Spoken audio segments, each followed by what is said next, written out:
yung cashier na nagbalot, nagpakuha siya ng papel sa akin.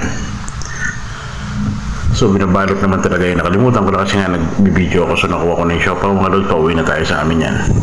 So galing akong mag-walking yan. Hindi muna ako nagubad ng aking damit yan mga lods. So papauwi na ako yan. So pagdating sa bayan, so sinubukan ko ng tirahin itong tatlong siopaw na ating binili sa 7-Eleven mga lods. So meron tayong pizza paw, yung kulay dilaw, meron tayong chicken asado, at meron tayong tuna melt.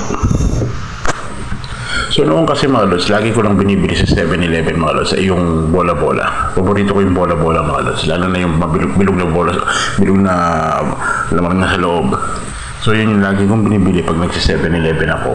So nung last month lang nung nakita ko ba, may mga bago na pa ng mga siopaw ngayon mga lods. So una kong tinira muna dyan mga lods yung asado kasi mukhang masarap